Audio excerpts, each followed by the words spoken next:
welcome to another edition of the Do Good to Lead Well webinar and now podcast series. My name is Craig Dowden and I'm your host, and I'm really looking forward to the conversation today, a true lunch and learn.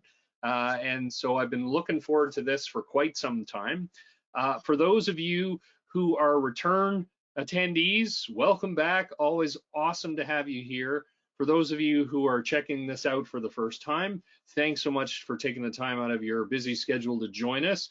Picked an awesome time to join us because we're going to have a really topical conversation with one of the top global thought leaders in terms of how we can be our best self and prepare ourselves for the world of work and to really unlock the strengths that we possess.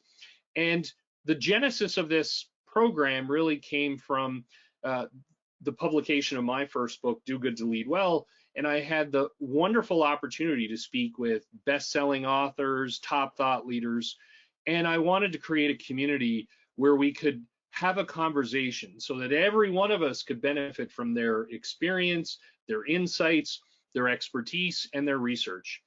And so from that time, have continued on, and it's just been an absolute pleasure to do this. And so excited to share with you today, and thank you that now Do Good to Lead Well is in the top 5% of podcasts around the world, and that could not have happened without your ongoing support, your interest in the guests who join us, you sharing their great insights and content with people in your communities, and sharing feedback with me. So this is a wonderful moment for everybody, and I'm happy to share it here with you today and express my deepest form of gratitude. Now, as I said, I've been so fortunate to have our guest today on several times in the past, always get amazing feedback. I've been privileged to know Ed for quite some time, and every single conversation I learn so much in terms of how to be a better person, how to show up better in my professional life, how I can reflect more on how I am showing up. And so we're here to talk about Ed's latest book, Own Your Work Journey. And I'm going to give a brief bio before we throw it to Ed and invite him into the conversation. I won't be able to do it justice, but he's a best-selling author, Darden Business School professor emeritus. He has written 15 books, over 160 practitioner articles, and over 60 Darden business cases. So certainly lots of fantastic experience and expertise. And those articles have dealt with innovation and learning cultures, systems and processes. And what I love about Ed and his work, and why I'm always excited to have him join us, is that the common theme of his work is how we unlock high individual and organizational performance. His work has been featured in Fortune magazine, European Business Review, Harvard Business Review, Fast Company, Wired, Forbes, Inc., Huffington Post, Washington Post. As you can tell, the who's who of top thought leadership publications. And he's been cited and included in more than 400 other global media publications. His latest book, which you see here on the screen, I highly recommend you check it out. The response has been fantastic. I was fortunate enough to receive an early review copy, and it's terrific. It's called Own Your Work Journey, The Path to Meaningful Work and Happiness in the Age of Smart Technology and Radical Change. So boy, could we not have had a better time to have this conversation. So without further ado, Ed, welcome to the program. Thank you very much for having me. It's a pleasure to always to be with you, and look forward to our conversation with your colleagues. Well, and what I really appreciate is, as I said, just that focus on unlocking potential. And so you've written some incredible books, and some that I talked about, hyper learning and humility is the new smart. So for us to begin, can you share a little bit about your motivation behind writing Own Your Work Journey? Well, Own Your Work Journey really came about when I realized two years ago that the pace of technology, the pace of change is accelerating at a greater and greater rate. And most of my work generally is focused, if you will, on, working with executives and leaders and team leaders and building an organization, etc. And starting way back with the Learn or Die book, I started on the learning part and the people part. And so where technology has basically, I came to the realization technology is going to move much faster than anybody's expecting.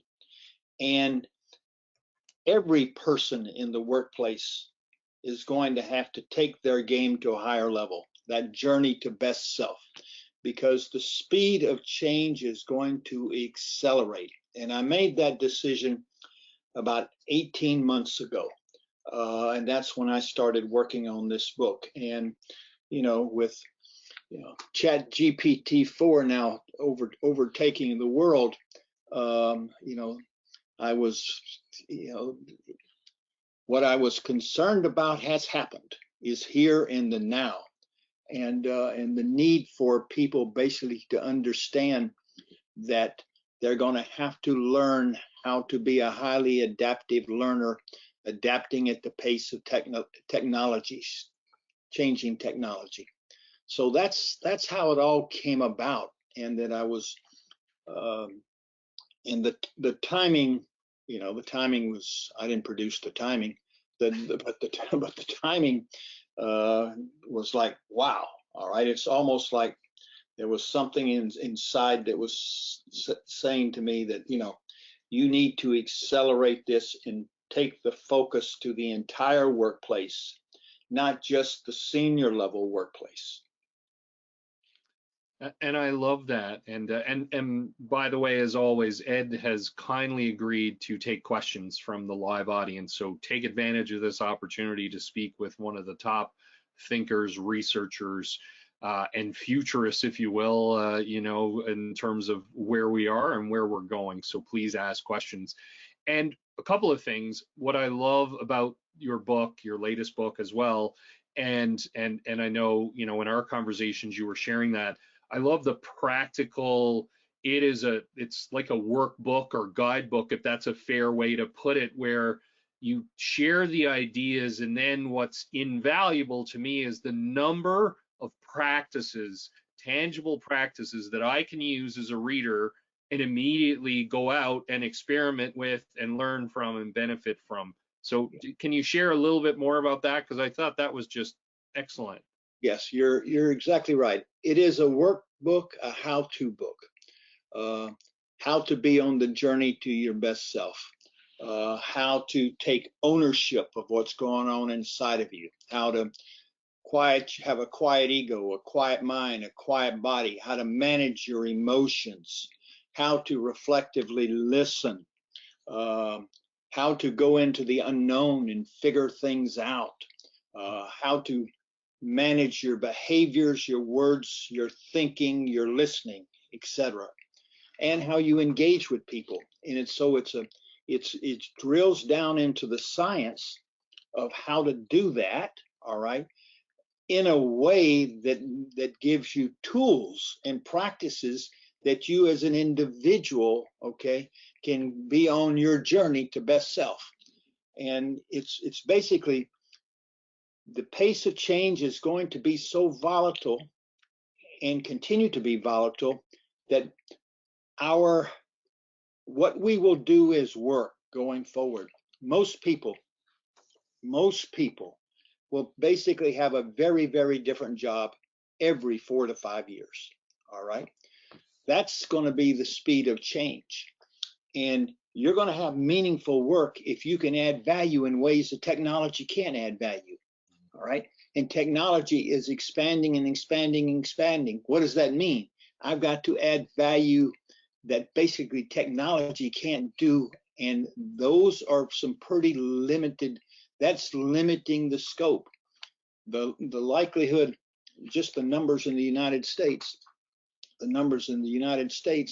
25 to 47% of the jobs are going to be automated by the end of this decade. All right. That's millions and millions of jobs. And it's not just going to be blue collar jobs. It's going to be white collar jobs. All right. At all levels. And so what can we bring to the table? All right. So we can basically stay at the table. All right. Yeah. And bringing that to the table is basically our best self, which requires us to take ownership of ourself. And that's what this book is about. How do you take ownership of yourself and develop the behaviors, the skills that are going to allow you to be a highly adaptive learner, learning, unlearning, and relearning at the pace of technological change. That's the game. That's the new game. And so the beautiful thing about it is it's not rocket science. All right. How to do this goes back thousands of years in the great philosophies, and all of the 7 great religions use most of the same philosophies of how to be a good person. And we now know through the science how best to do it, the deliberate practice. All right. Actually doing daily practices. And if you, and there's people that already do this. Great athletes do it. Great musicians, great warriors. Okay. They dedicate the time to improve themselves and hold themselves accountable on a daily basis. And you're right, there's over 28 practices and tools in the book, and there's over 30 workshops. It's a learn by doing book. You have workshops which you work on, and it's helpful if you have a significant other that can basically work with you, to challenge you, etc., or small teams. But it's a learn by doing book, how-to book, workbook, and based in science. And and when people actually do it, they always come back to me and say, this stuff works. Absolutely. Well, and I love your passion. It's a shared passion for evidence-based practice, and as you say, the learning by doing and deliberate practice. I love that emphasis, and so many great points that you've raised, and I love where you frame it as learning. And then many of us go, okay, I'll learn, and I love how you add the unlearning and relearning. They're powerful pieces not to forget in terms of how we can be our best selves. And I've got questions coming in already. That is what I've anticipated. So this is super fun. Now before I go to that, because there's so many great quotes, and I'm gonna do a direct quote here because I think it's such a thought-provoking observation you made. You said, your biggest competition going forward is not other people, it's you. Right. I'm sure for many, they're like, what? I would love, that is such a powerful, that in and of itself, I read that, stopped, and I was like, that is rock solid, bang on. So can you unpack that for us? Yes. So we really can appreciate that message. Yeah. Yes. We basically have to learn how to rewire ourselves. We basically, because of our ancestors and everything else, we basically come to the world with the following, if you will, overriding goal, and that is to seek confirmation of what we believe. All right, affirmation of our ego. Okay, so we got confirmation of what we believe. We don't come to the world seeking to learn, really. Affirmation of our ego. We got this ego that wants to feel good about ourselves. And when those two happen, what then happens is that we basically hear and see what we believe. We will not process information well that disagrees with what our story is. And in most cases, most of us were never trained, well, how do you overcome these biases we have, this way of being? And that's where the biggest challenge is going to be ourselves and being, becoming this adaptive learner. It's really it's weird when you talk with people about it, because they really, we never were really trained about how the mind works. All right, we weren't trained about how emotions work and how to manage emotions, how you generate positive, how do you basically, pull back on the negative emotions. And we go out in the world seeking confirmation, seeking confirmation. And in this new world, we got to go out and seek learning, and that's a very different experience. That's a very different experience. And so that's why I say the biggest competition will be you. It's not going to be other people. All right. Their biggest competition is going to be themselves. Mm-hmm. Does that make sense? Absolutely. And what I think, to me, what really resonates, as you just talked about, like, and it's almost like a, in some, the power and the simplicity of it is that who's ever been taught in a general basis around, well, how our mindset works, how our emotions, like, and yet it almost seems like we come in assuming that we know what's going on. Yes. To your point, and I love how you hit that pause button right at the start of the race and say, hold on a second, like, how well do you know yourself? How well do you know your assumptions, right? That confirmation, as you're talking about, do you know how your ego is affecting you when you walk out the door in the morning in your personal and professional lives? So I love that you come back to baseline, if you will, like just that core self is such a powerful, almost a kind of centering exercise. Yes, it is. And I mean, it's that, as we were saying, the biggest competition is going to be ourselves, because of the way we're wired. Okay. Affirmation of our ego, cohesiveness of our stories. We all have stories of how the world works. We go out seeking confirmation of the story. If your story is different than my story, a usual reaction of someone would be defend, deny, deflect. All right, and destroy your story.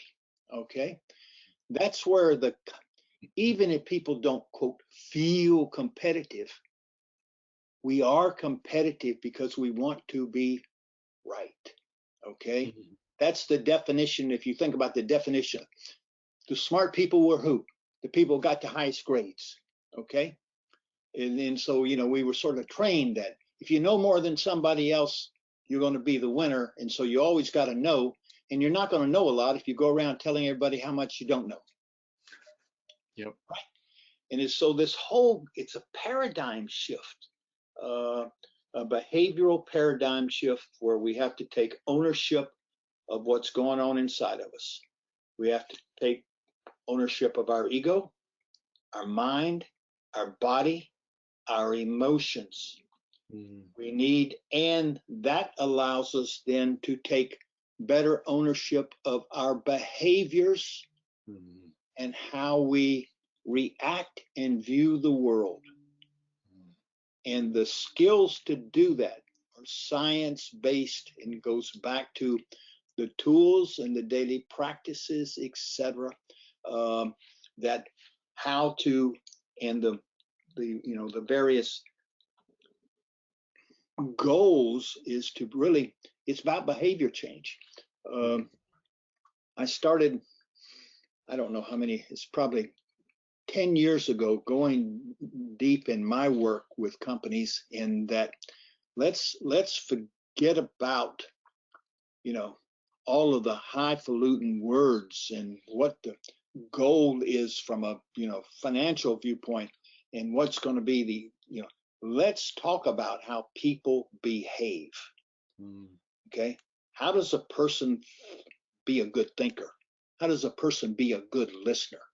How does a person be a good collaborator? All right. I mean, going forward, the biggest determiner of an organization's success, any organization, I don't care what it is, any organization, is going to be the quality of the conversations that take place in the workplace. Because things are so complex, no one person's going to know it all. So therefore, collaboration is going to be mission critical. How do you basically get and put, in effect, achieve collective intelligence? The intelligence of the group is far greater than the intelligence of any individual. What does that take? People with quiet egos, people that are open-minded, people that are good listeners, reflective listeners, okay? Most people, when they're having a conversation with other people, are making up their answers while the person's talking. Yeah. Okay? The science shows that. Well, that's the fastest way in this current environment to unemployment. It's a great there's a bumper sticker for sure. I think that's fabulous. And I've got a question, and I love this question from Sean, who shared, Ed, I love the idea of best self. And I honestly, I'm not sure what is my best self. how, Yeah. how can I find out my best self? I love that question. That is a great question. And the answer is going to probably be disappointing, because the key part is being on the journey to best self and to continually become better and better and better. So ultimately, there is no end result. All right. The best self, I mean, and I'm not here, this is not about me. I'm not bragging. I'm just using myself as an example. I mean, you know, I've been on this journey to best self for quite a long time with all the practices and everything. And the amazing thing is that I'm basically putting more time in on best self now, not because I didn't improve, but because as you improve, the more time you put in, you accelerate faster. Okay. I mean, when I started out with mindful meditation and everything, it took me quite some time to be able to do it well for 3 minutes. And then I went 5 minutes, and then 10 minutes, and 20 minutes. Okay. And I got to 30 minutes, and I said, okay, I'm going to just, that's what I need to do every day for quite a while. Well, 2 years ago, I said, what would it feel like if I did 60 minutes every day? And so I jumped. Now, but I started, more than 10 years ago at 2 minutes. Okay. What if I jumped from 30 to 60? And it was amazing. It was beyond expectation. Wow. Quality of my thinking, the ability to let's go back, what's best self? Okay.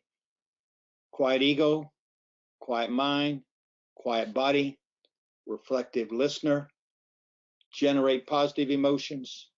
All right. Manage my negative emotions, etc. All right. There's a few others. All of it. And so when you get on this journey, it takes work, it takes discipline, but it's a joyous journey. I mean, it's a joyous journey. And what's so interesting with many of the people I've worked with, there, a lot of them tend to be males, because males are not as well developed emotionally as most women are. No offense to any male, but that's the reality. Okay, we're highly competitive, etc. The research shows that the best collaboration teams overwhelmingly are teams that are made up of 100% women.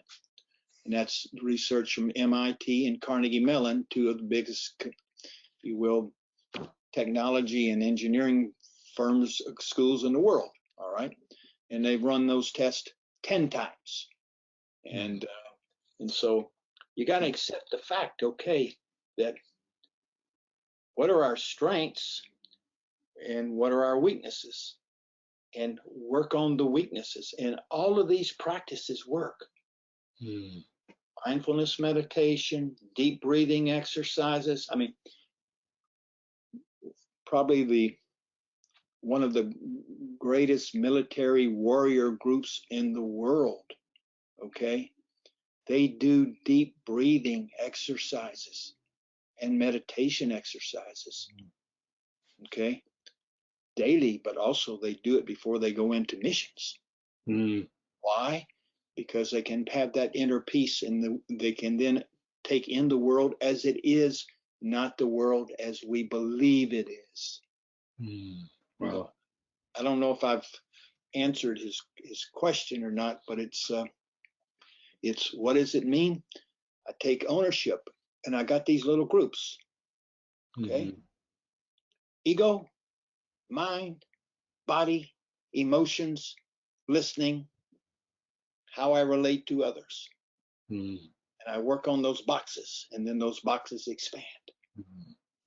Well, and thank you, and got to thank you back. And great, thanks for sharing your story. And that prompted another question. I'm going to put this up where you just touched on it, and then we'll ask the next one that was in the queue.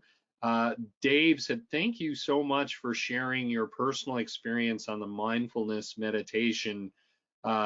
He's kind of thought about it and then is a bit skeptical. So could you talk about what the benefits, was really amazed when you went 30 to 60? Like, so what's that? Can you share some of your experiences, like how that's enriched your life? So you've opened the door, I guess, in this, which is great. Yeah, no, I mean,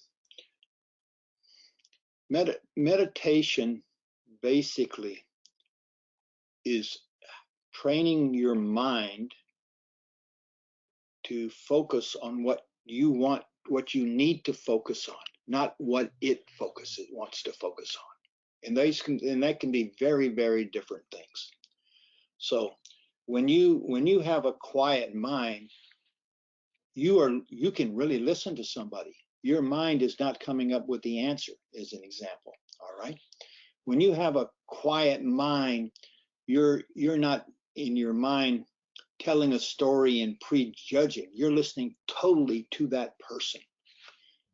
And a quiet mind also tames the emotions. All right. It tames the emotions. The body is calm.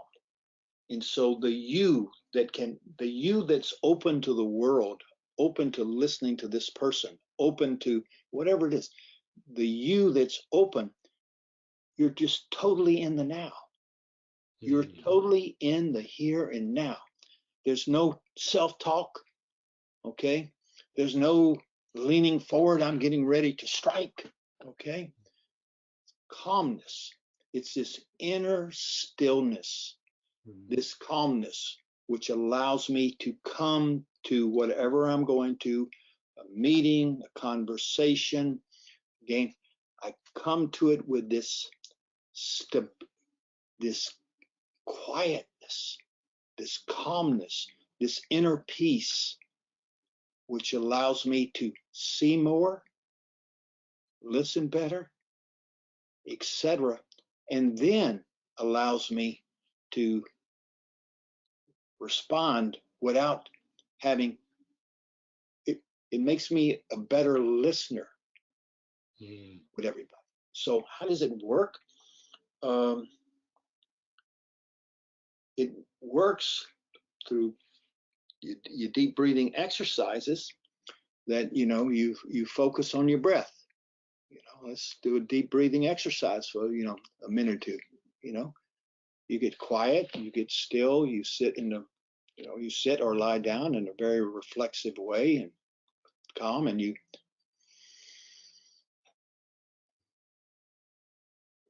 breathe in slowly, you breathe out slowly, and you focus your mind on your breath. Do that 3 times.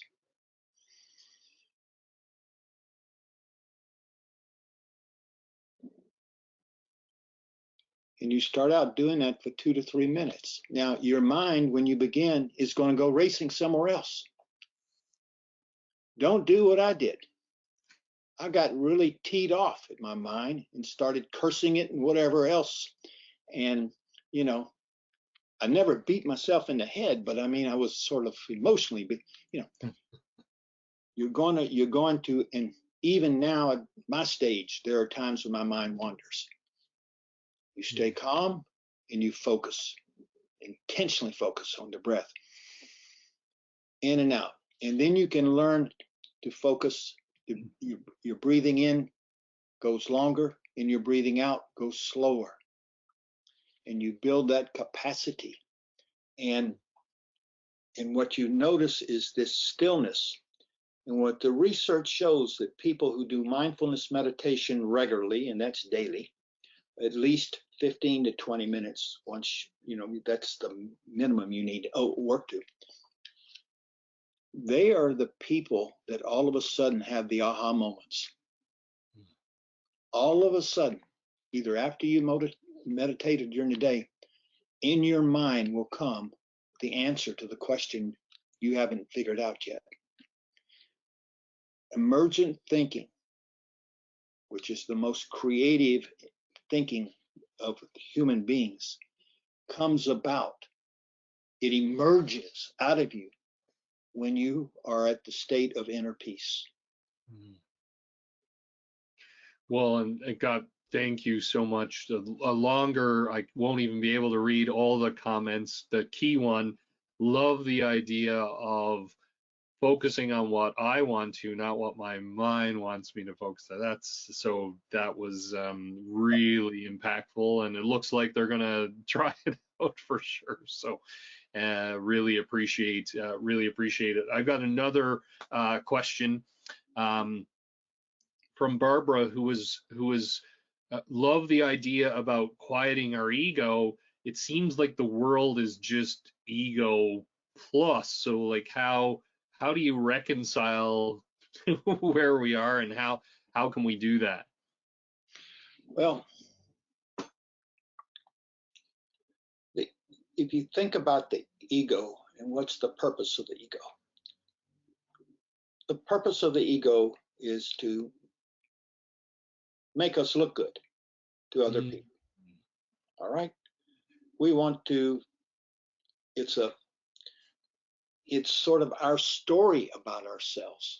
And so if you live in, like in the United States, a very competitive survival of the fittest situation, okay, it's me against, you know, them.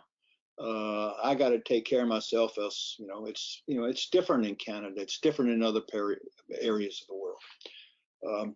And so this ego is sort of like we've grown up and we've been rewarded for, you know, making good grades. And so we think about, you know, that's how you're going to be successful the rest of your life, is making good grades. Well, you're going to have to work during the rest of your life, and you're actually going to have to do good work. All right. But it's like you don't identify with it. And so that quiet ego, it's how do I tame it? How do I tame it and understand that it's only my stories of how my world works? It's not the story about how the world really works. And so I need to be, if you will, open-minded. Okay, I mean, it's a little bit like in the 5 New Smart Principles, which I've used in a couple of my books. And let me just, it's part of the answer here. I'm defined not by what I know or how much I know, but by the quality of my thinking, listening, relating, and collaborating. So I basically detach my ego from I know, and I got to win. My mental models are not reality. They're only my stories of how my world works. I'm not my ideas, and I must decouple my beliefs, not my values, from my ego.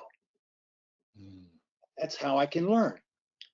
I must be open-minded and treat my beliefs as hypotheses to be constantly tested and subject to modification. My mistakes and opportunities are opportunities to learn. And so what is ego? It's your story. It's your current story of what your best self is. And if most people are honest, If I ask them, what's your story about your journey of best self? You're going to give me a list of your grades or why you're better than other people and why you're smarter than other people. That's what your ego's all about. And you can still feel good about yourself. I'm not saying don't feel good about yourself, but it's to keep yourself in some type of cylinder where you're still open to seeing things that you wouldn't see because of your ego or being right. Most people sit at the table with someone else and they are making up the answers or the rebuttals while the person's talking. What drives that? What drives that? Why am I sitting here making up my answer to what you're saying before I'm even heard all of it? Why? What is it? What's the purpose of that? I ask anybody, what's the purpose? Well, the purpose of it is I want to make sure that they know I'm smart. And maybe the purpose is I want to win. All right. Now, women don't have that strong drive, as strong a drive. Most women do not have the same strong drive as men do, because women, generally speaking, emotionally are more emotionally sensitive to other people that they're talking with. So they talk differently than men. Okay. You don't find many women leaning forward on the table in a conference room, leaning forward like this. Now, what does leaning forward say? Here I come. Okay. You don't see many women leaning forward. All right. You don't see many men in a conversation saying to each other, yeah, I'm not sure I understood you. Can you tell me? Let's run by me again. A woman will say that. Now, there are men that do it, but it's a small percentage until you retrain yourself. Okay. Most men are leaning forward and they've already created in their mind what they're going to basically tell you why you're wrong. That's just the way it works in most societies. Not all, but in most. So we're going back to accept how we're sort of wired. And now, in this current environment, why do we need to take it to a higher level? Because the science says we're not as smart as we think we are. Okay. The science basically says we're all suboptimal learners. Accept it and then learn how to improve. That's what this story is all about. Does that make sense? Absolutely, and I love in the different, the 5 elements that you just went through, right? I am not my ideas, and that, and the core theme around, well, we have our own stories, like we make our own stories up about what's going on, and the extent to which it maps onto quote unquote reality may or may not be as closely aligned as we think. And then, to your point, recognizing it's an interesting idea, because again, when you think about most people admitting they're suboptimal at things, it almost feels like, oh, well, I'm admitting weakness, it's going to put me further behind. And what I love about your impassioned plea, no, this is awesome because it's happening, and then that unlocks your best self. Yes, that'll help you be that. And in thinking about it, as we look at technology, all right, bottom line, all of us are only going to have work as we go forward if we can think in ways differently than the smart technology can think. That's number key.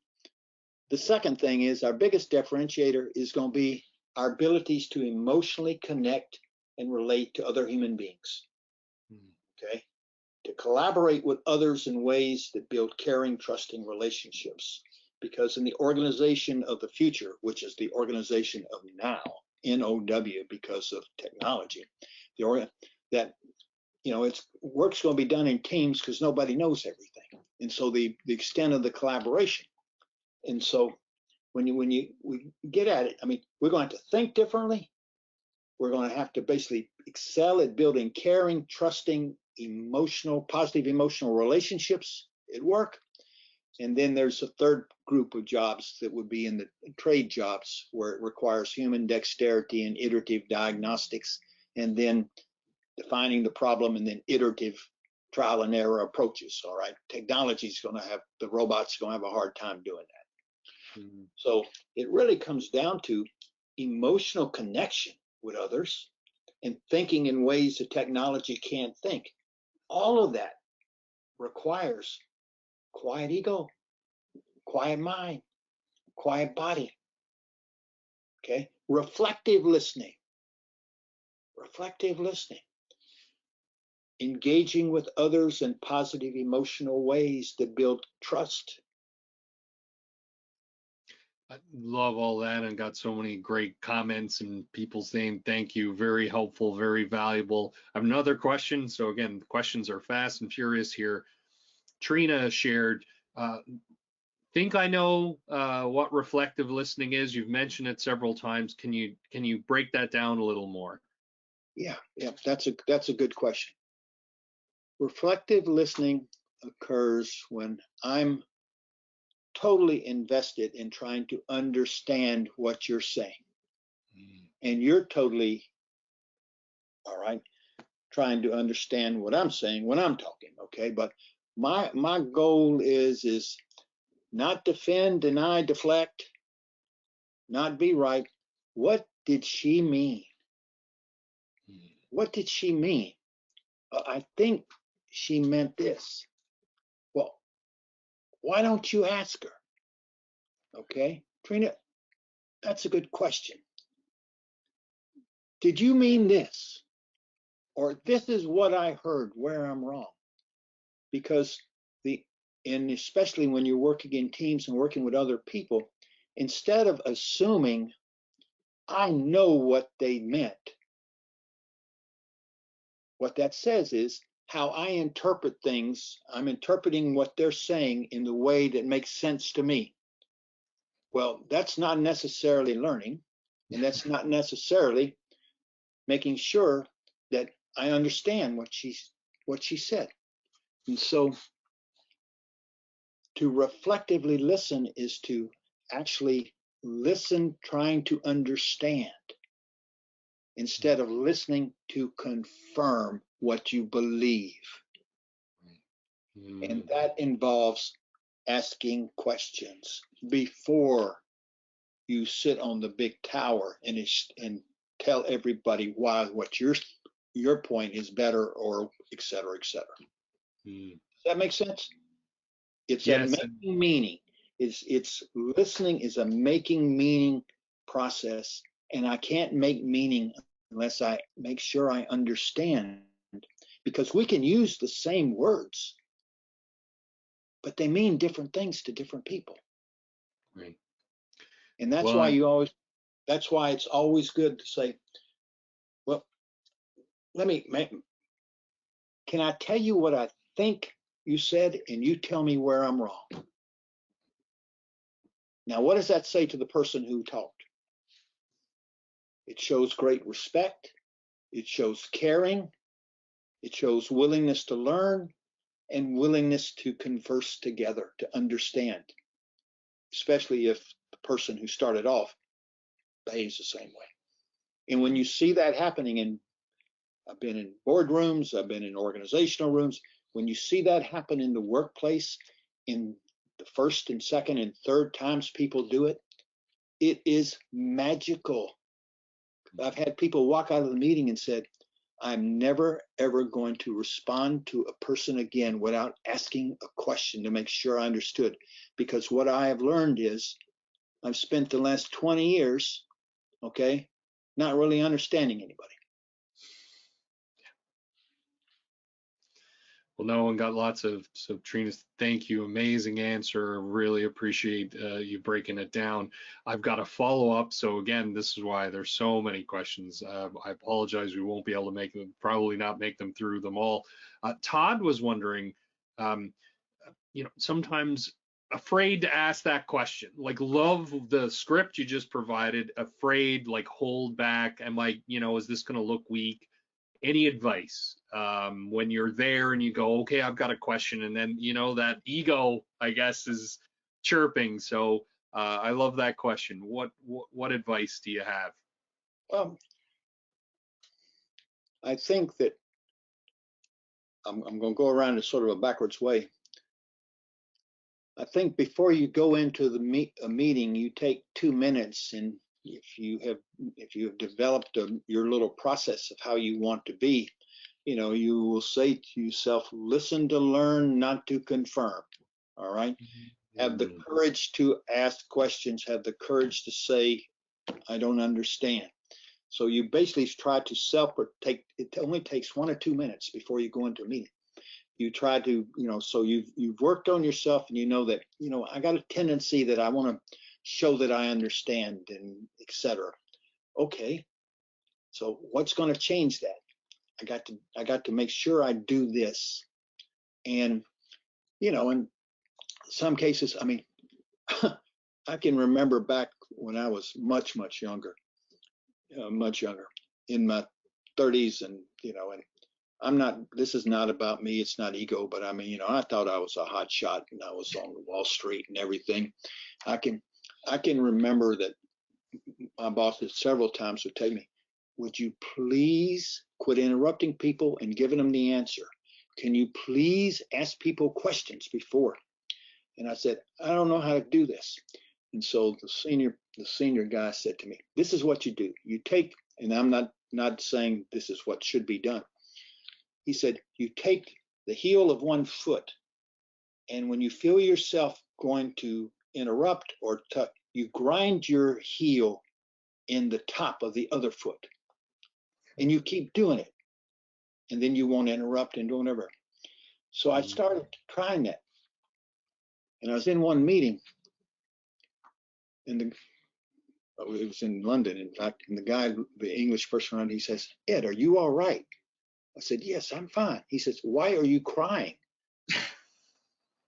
And because I didn't know I was crying, but tears were coming out of my eyes because I had grinding my foot, my heel into my instep so hard not to be talking, okay, that tears were running down my face. So I learned not to do that. And so that's why before each meeting, I learned, all right, be still, be calm, ask questions, seek to learn, not to confirm. Don't interrupt. Don't lean forward when you're basically getting impatient with somebody, etc. And you practice those behaviors. I think the key thing that people need to understand, everything we're talking about here today has a purpose of becoming your best self. Your best self is evidenced ultimately by how you behave. And so it really comes down to, you got to take, quieting your ego, quieting your mind. If you do that, you will behave in a different way, because it's how you behave, it's how other people perceive you. And so it's the rigor of these practices which allow you to own your behaviors instead of to be on autopilot. Well, and thank you. And I love, it's almost like a mantra before the meeting, like kind of those, hey, here are the things, these are the behavioral expectations for myself. Yes.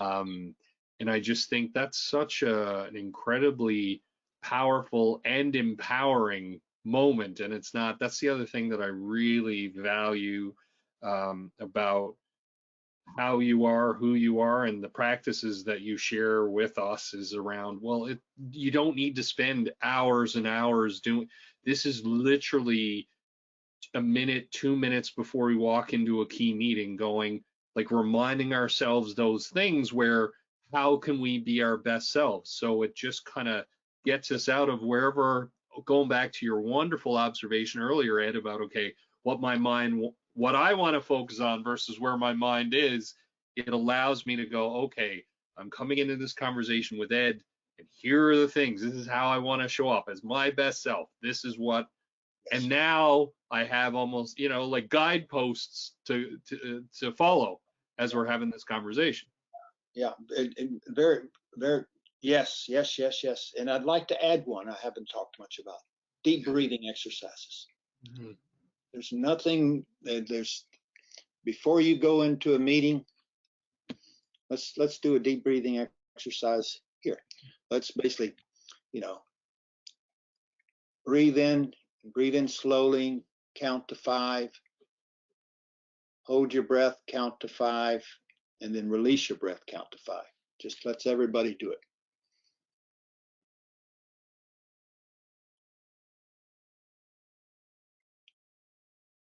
Do it 2 times.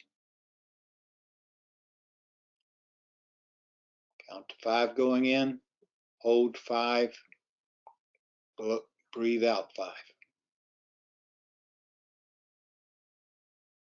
What'd that feel like? What'd that feel like? How many seconds did it take? It took less than a minute, right? Before every meeting, if you were to do that, you'd walk in a better position to behave in the way you want to behave. For sure, and it just sparks so much in me in terms of just conversations that I've had, and my coaching practice as an example. And then when do executives or team members that I work with, when do they say that things went off the rails? It's when they're all amped up, went in ready to go, didn't take a moment of pause. Someone says something, even if it's a throwaway or and then almost like they're looking to pounce, and they're, thank you for giving me an outlet, and off they go. And then they spend a lot of time regretting that. So, and processing it and attempting to repair the relationship, attempting to, again, kind of make themselves whole. And to your point, like, again, it's a few minutes just to reaffirm ourselves and to slow ourselves down and ensure that, okay, am I ready for this? And no matter how many meetings we have, what's 2 minutes to recenter during that time? I love what we're sharing and what you're sharing, Ed. Yeah, and it works. It works. I mean, everybody should have felt when doing that is a calmness, a different level of calmness in their body, and it's I mean, the United States Navy SEALs, okay, have basically used what I just gave you as basically the 4-box training that they do. And the United States Navy has these 3 huge research facilities in Southern California, where they've done all the research on managing body, managing emotions, and everything for especially the Navy SEALs. And you talk to a Navy, I mean, some of the most quietest, calmest. I mean, I've talked to Navy SEALs who they were retired, just retired, great warriors, calmest people you've ever met. No big voice, no macho crap, none of this. I'm strong, I'm this, that. They're trained, and they basically say, I'm still here.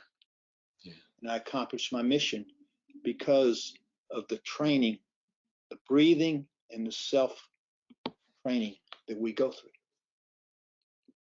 Well, it's such an important observation, and so powerful, again, about, okay, centering, connecting with our core selves. Yes. And slowing things down, because the world, and I love your message about the pace of change is rapid and accelerating. It's not going to slow down. So this is it's going to put more demands on us to slow down. And what I love is, and that is the answer. What's interesting, it's fight against our tendency to get wrapped up and go with the speeding current, and sit with ourselves and learn within ourselves, learn from others, and continually adjust. And as you say, which I love, learn, unlearn, relearn as we move along. And that puts us at the best position for success in our professional lives and our personal lives. That's another thing I have to say. And we're almost at time. The time just flew by. I love about this book is that the practices that you provide, the reflection, the exercises, the workshops that we can do, these you could take, professional environment, personal environment, and they're interchangeable. So these are life skills. Yes.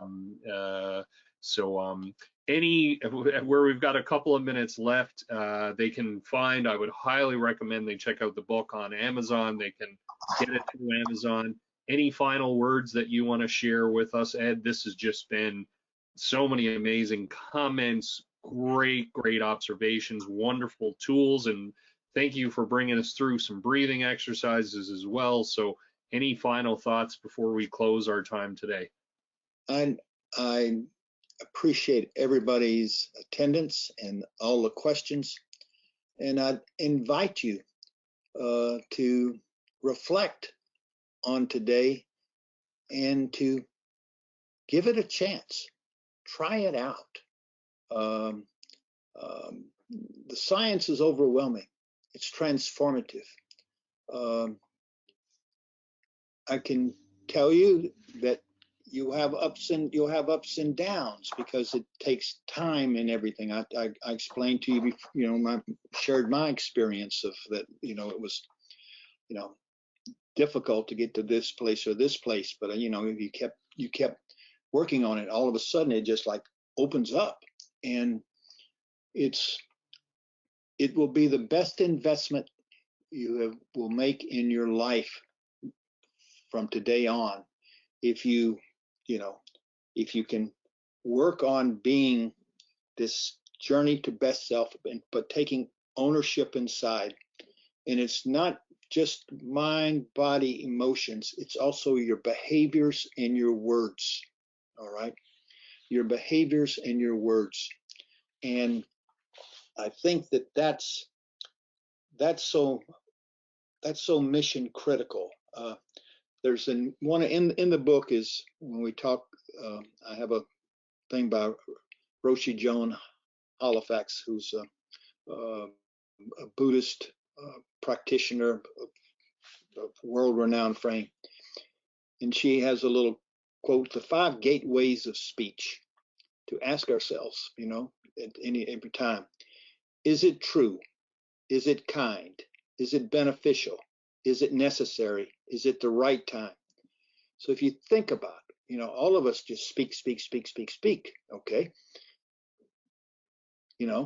But she says, slow even down how you speak. Pause before you answer.